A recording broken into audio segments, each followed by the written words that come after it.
बघा, हे भाजपचं सरकार आल्यानंतर एकंदरच महाराष्ट्रामध्ये आपण पाहतोय हिंदू मंदिर असतील किंवा सगळेच धार्मिक स्थळांना धोका निर्माण होत आहे। मागच्याच वर्षी केंद्र सरकार त्यांचं बनल्या दादर इथे आपण पाहिलं असेल, हनुमान मंदिराला धोका होता, रेल्वेने नोटीस दिली होती, ते आम्ही आंदोलन करून थांबवलं। त्याच्यानंतर जे मंदिर तीनदा मी वाचवलं होतं, देरासर, जैन देरासर, ह्यांचं सरकार बनतानाच मागच्या महिन्यात पार्लेमध्ये यांनी पाडलं आणि मग खोटं नाट्य करायला भाजपनेच मोर्चा काढला। तो कोणासाठी होता, कोणाच्या विरोधात होता माहित नाही। आज इथे मेघवाल समाजाचं असेल किंवा सगळ्यांचंच आमचं एक महत्त्वाचं मंदिर आहे, याला सामाजिक एक वारसा आहे। 1921 पासून हे मंदिर असलेलं एका बिल्डरच्या फायद्यासाठी मुंबई महानगरपालिकेकडून यांना नोटीस आली की माहीत नाही, पण सतत धमकवलं जाते की उद्याकडे हे मंदिर तोडणार आहे।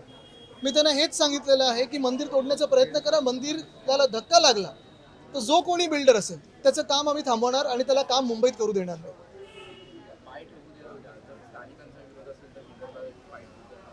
बिलकुल स्थानिकांचा विरोध आहेच आणि म्हणून जर मंदिराला हात लावला त्या बिल्डरने तर बिल्डरला काम करू देणार नाही। एक मिनिट, मराठी करून घेऊ मग हिंदी।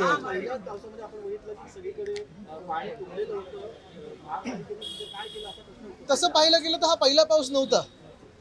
6-7 तारखेला एक पाऊस पडून गेला होता, काल एक वेगळी सर आली आणि काल अंधेरीचं सबवे असेल किंवा अनेक ठिकाणी आपण पाहिलं सगळीकडे गोंधळ होता। मी रात्री पाहत होतो, साधारणपणे 11-11:30 वाजता देखील वेस्टर्न एक्सप्रेस हायवे पूर्णपणे चोकअप ब्लॉक होता। कुठेही यंत्रणा दिसत नव्हती रस्त्यावर, ना ट्रॅफिक पोलीस होते ना कोणी लोकांना मदत करायला रस्त्यावर नव्हतं। आणि काल मुंबईचे जे हाल झाले, काल पुण्यामध्ये पण मी पाहत होतो, सिंहगड रोड असेल किंवा इतर काही असतील, सगळी शहरं आपली ह्या भाजपाने उद्ध्वस्त करून ठेवलेत। सगळीकडे खोदकाम, कॉन्ट्रॅक्टरला कामं, खोटी कामं करून ठेवलेली आहेत। आज देखील आपण पाहतोय मुंबईमध्ये रस्त्याच्या बाजूला गटारांमधून जो गाळ काढून ठेवलाय तो तसाच आहे, कुठे उचललाय? आणि कुठे ना कुठेतरी महानगरपालिकेवर भाजपची एक सत्ता बसवली आहे मुख्यमंत्री कार्यालयातून, त्यांनी हे उत्तर देणं गरजेचं आहे की आमच्या शहरांची वाट का लावली तुम्ही?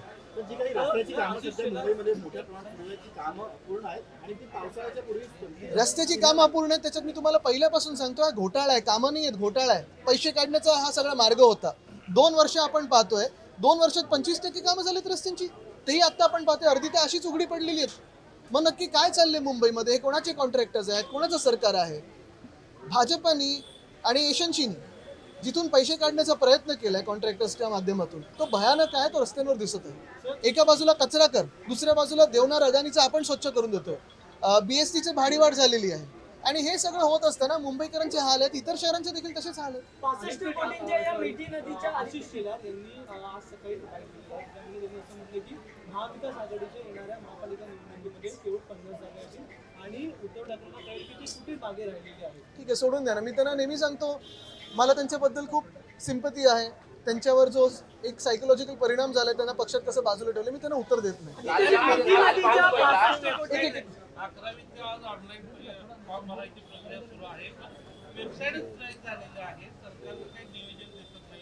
शंभर दिवस पूर्ण झाले सरकारला, बिलकुल। आता सांगा पुढे काय? हेच मला सांगा ना, सरकार कोणासाठी काम करते? हे जे 3 तिकडी सब बिगडी काम चाललंय यांचं, ह्याच्यात तुम्ही बघा एकामेकांविरुद्ध अजून पालकमंत्री पद, नाशिकचा पालकमंत्री कोण आणि ह्याचा मंत्री कोण, रायगडचा पालकमंत्री कोण, पुढचा बंगला कोणाला मिळेल, ह्याच्यावरूनच भांडणी चालली आहेत। पण कुठे ना कुठेतरी जनहिताचं कोण बोलणार आहे की नाही या सरकारमधून, हा प्रश्न आहेच।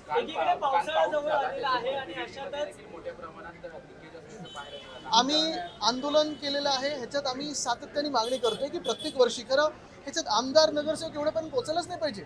PWD खातं कुठे फेल होत आहे आणि ते डिरेक्टर सस्पेंड होणार की नाही, आता आम्ही हा विधानभवनात देखील आंदोलन करणार आहोत जेव्हा अधिवेशन सुरू होईल। कारण जे कोणी PWDचे तिथे संचालक आहेत ते सस्पेंड झाले पाहिजे, त्यांचं ऑफिस आता बंद आहे। शालिमार हा प्रत्येक वर्षीचा कार्यक्रम आहे, कशाला नाही तुम्ही कशाला उशीर करताय? पैसे काढण्याचा प्रयत्न करताय का ह्याच्यातून? आणि आम्ही हे आता एक्सपोज करणार आहोत, कारण आमची वारंवार पत्रव्यवहार झालेले आहे, आंदोलनं झालेली आहेत, तिथे जाऊन भेटून आलेले आहेत आमचे स्थानिक पदाधिकारी। पण कुठे हा पैसा गेला जो शालिमारसाठी येतो, ह्याचं आम्ही आता चौकशी सुरू करणार। आदित्यजी, पावसाळा जवळ आलेला अशातच नालेसफाई हा सगळा विषय आहे, मात्र आता कथित जो मिठी नदीचा घोटाळा होता 65 कोटी रुपयांचा, त्यामध्ये आता ईडीने सुद्धा चांगलं आहे, आता एशनशीला बोलवा, कारण 3 वर्ष कोणाचं सरकार आहे? नगर विकास खातं कोणाकडे आहे? महानगरपालिका कोण चालवत आहे? कॉन्ट्रॅक्टर कोणाचे आहेत? काढा। एशनशी येतील का की गावी पळतील?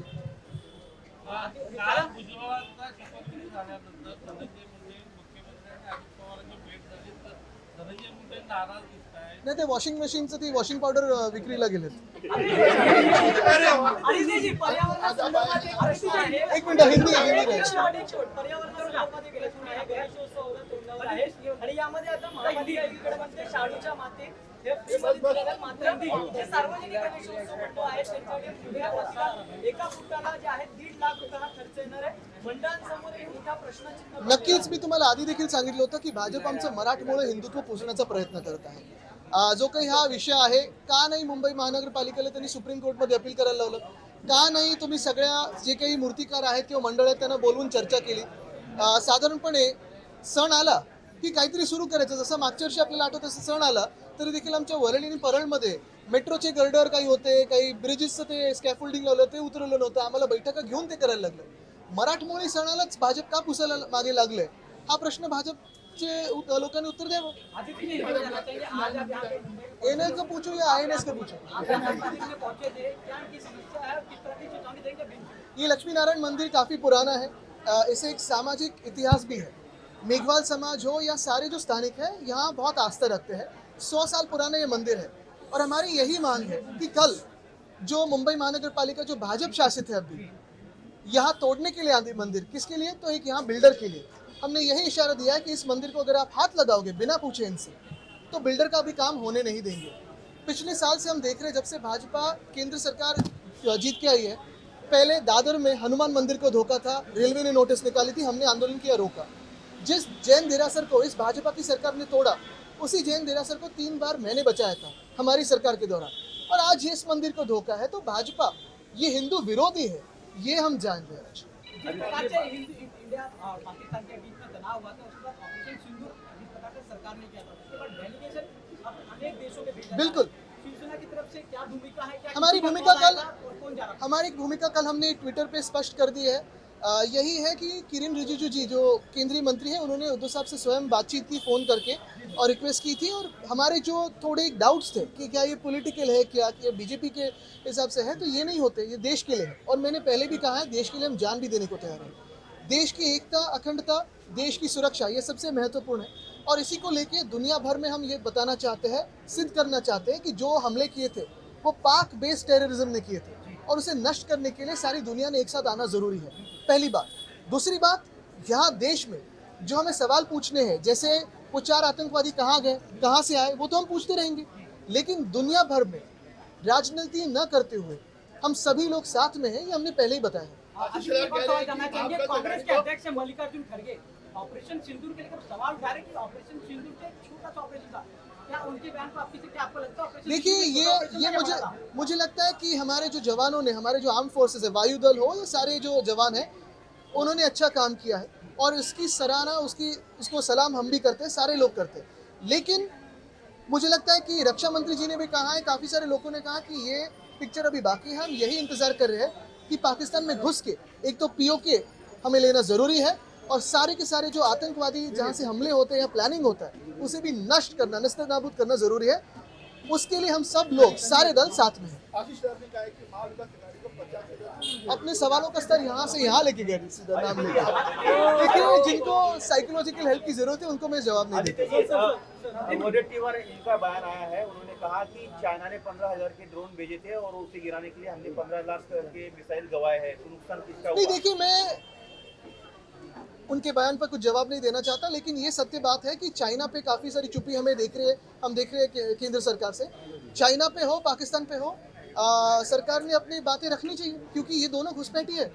और पहले ही जब ये पहलगाम हुआ या होने से पहले भी सारे दल हो, सारे राजनीतिक दल हो, सामाजिक दल हो, उन्होंने तो यही कहा है कि देश की सुरक्षा अखंडता के लिए हम सब साथ हैं. इसमें कोई राजनीतिक वाद विवाद नहीं है.